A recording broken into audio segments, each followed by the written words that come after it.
Imagine this scenario.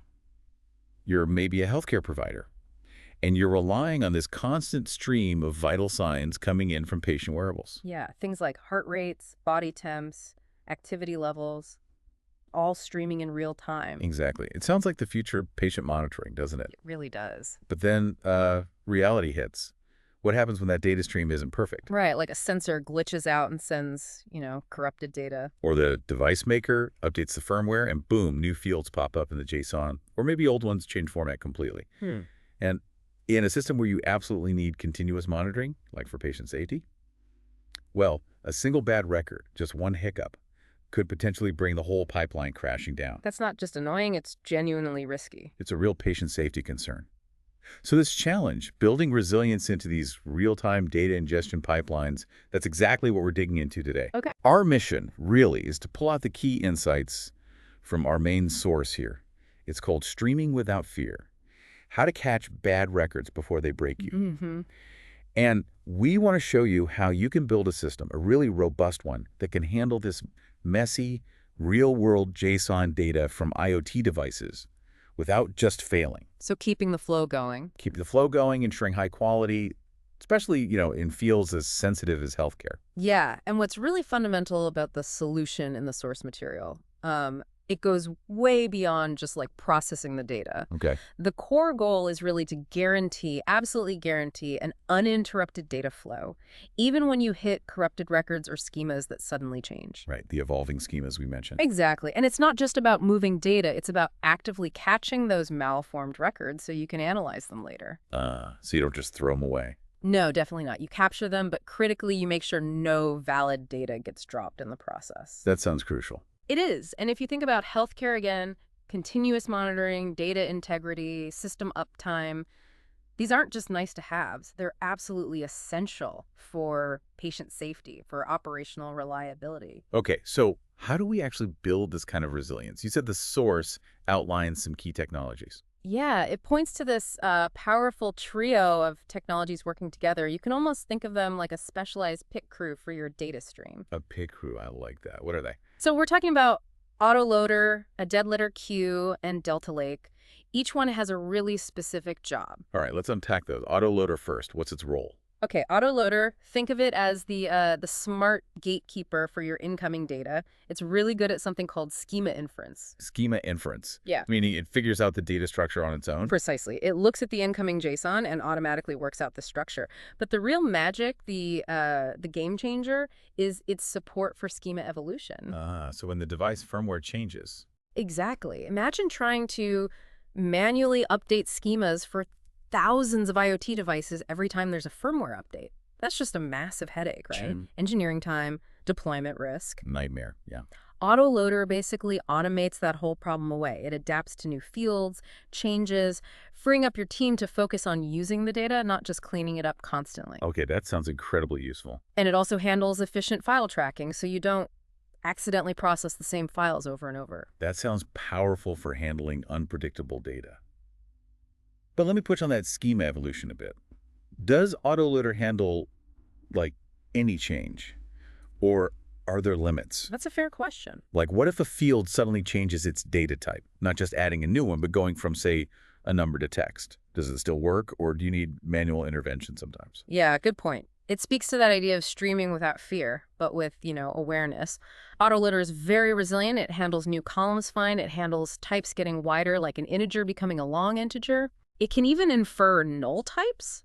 But if a column's type changes drastically, like incompatibly maybe a string suddenly shows up where it was always numbers, autoloader will, by default, just put a null in that field for that record. So it doesn't break the whole pipeline. Exactly. It avoids the crash, but flags that something's off with the data quality for that specific field.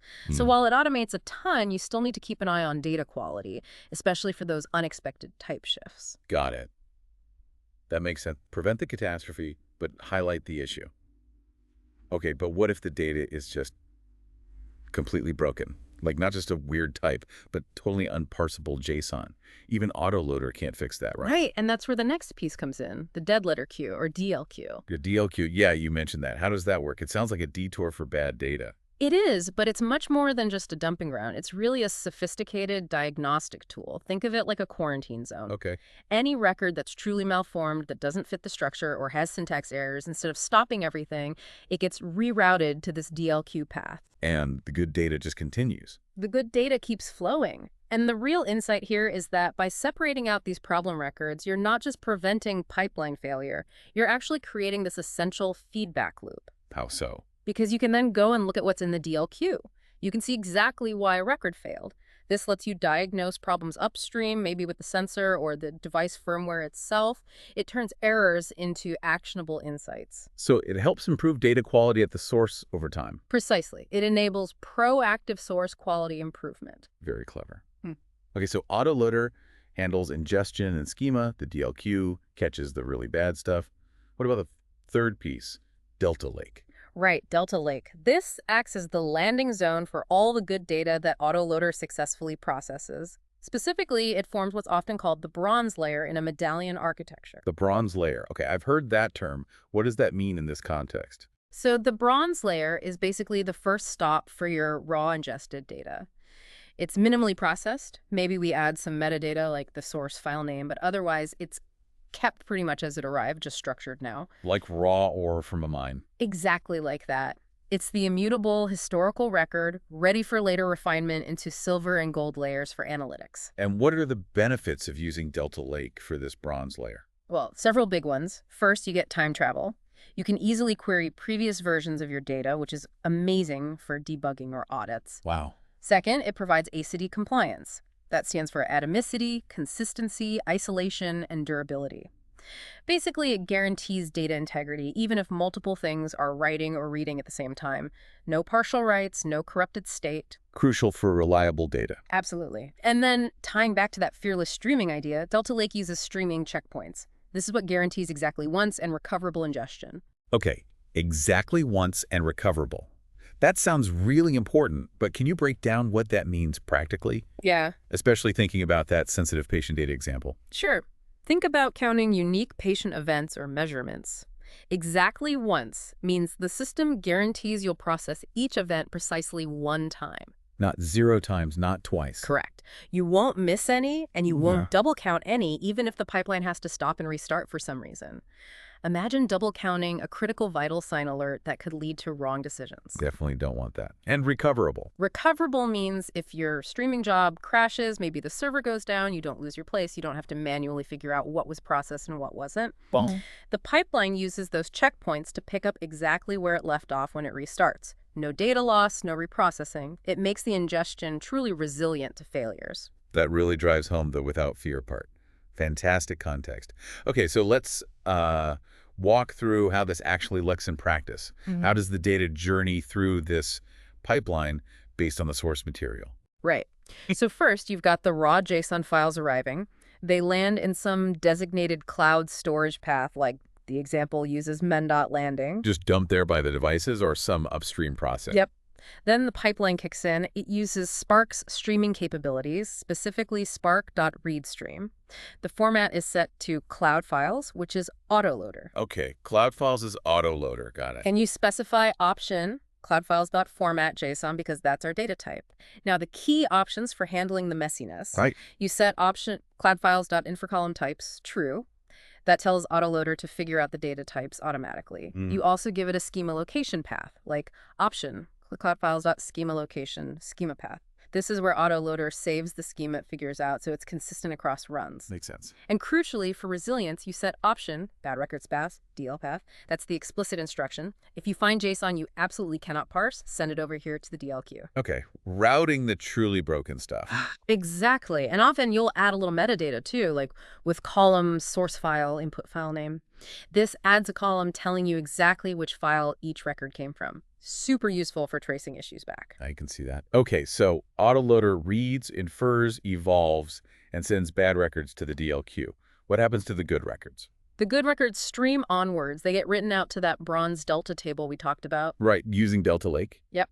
The code would look something like writestream.format, delta.output mode, append.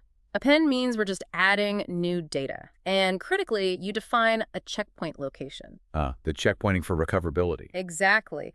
That checkpoint location isn't optional if you were in resilience. It's what lets Delta Lake and Spark track exactly what's been processed, enabling that exactly once recoverable magic if things restart. Without it, you risk data loss or duplication on failures. So checkpointing is the linchpin there. Okay. Now, I'm curious about that dead letter queue. What does it actually look like when you peek inside? Yeah, it's quite informative. The source shows you can just read it like any other data source, usually using spark.read.json DLQ path. Okay. And it gives some great examples. Say, a sensor sent that broken JSON censored to temp. In the DLQ, you'd find a record containing the original broken record string itself. The raw string. The raw string, yeah.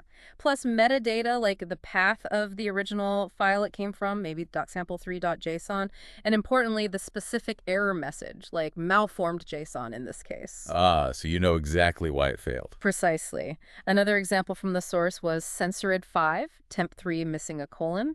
The DLQ would capture that record, its path, and the error expected after key. That level of detail seems incredibly useful for troubleshooting. It really is. It points you right to the problem, whether it's systematic or just a one-off glitch. Okay, so that gets us good data into bronze and bad data quarantined in the DLQ with diagnostics. What about next steps? Refining the data. Right, because bronze is usually just the start. The source touches on optional but very common next steps. One is creating a silver layer table. Silver for cleansing. Exactly. This is where you start applying business logic and data quality rules. The source gives a concrete example. Maybe you filter the bronze data using something like filter. Heart rate is not null and body temp is not null. Ensuring you only pass on records with the essential metrics present. Right. You transform the raw data into something cleaner, more structured, maybe join it with other data, getting it ready for analysts or downstream applications. Makes sense. Any other optional steps mentioned? Yeah, two important ones. First, data governance. Tools like Unity Catalog can be used here. Unity Catalog, right, for managing access and lineage. Precisely. You can register your bronze and silver tables, like healthcareat.bronze device data, in Unity Catalog. This gives you a central place to manage permissions, track lineage, discover data assets across your whole organization. It adds that layer of control and visibility. Good for larger teams or regulated environments. Definitely. And the final really crucial optional step for, operational peace of mind is monitoring and alerting on that dead letter queue. Actively watching the quarantine zone. You got it. You don't want bad records piling up silently. The source shows an example.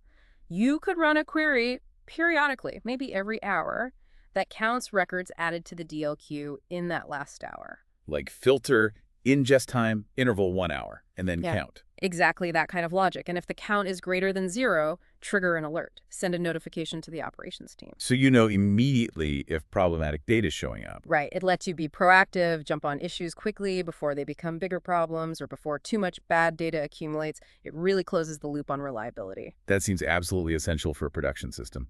Okay, so pulling this all together then, what's the main takeaway for someone listening? Well, I think the main thing is that this architecture provides a clear blueprint. It's a way to build continuous, truly fault-tolerant ingestion pipelines specifically designed for messy IoT data. Right, it tackles that core problem we started with, preventing pipeline failures from bad records. Exactly. And it does that while maintaining high data quality for the good records.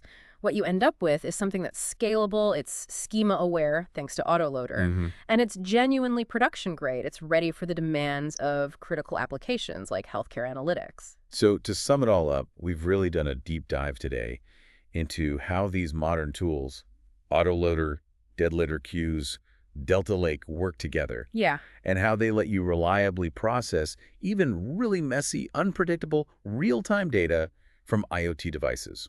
Crucially, without the whole system grinding to a halt. And that's the real payoff, isn't it? This architecture delivers on ensuring both the quality of your data and the uptime of your system. Which, as we keep saying, is just paramount in critical areas like patient monitoring. It really delivers that promise of streaming without fear. You can trust the pipeline. Powerful concept. It is. And maybe just to leave you with something to think about, if we zoom out a bit. Beyond just IoT data, what do you think are the broader implications of having truly fault-tolerant data pipelines like this? How could this whole approach, this streaming without fear idea, maybe revolutionize how we handle data and make decisions in other critical sectors? Think about finance, maybe for real-time transactions, or logistics and supply chain tracking, places where every single piece of data, good or bad, really needs to be accounted for. How might this change things there? Something for you to consider.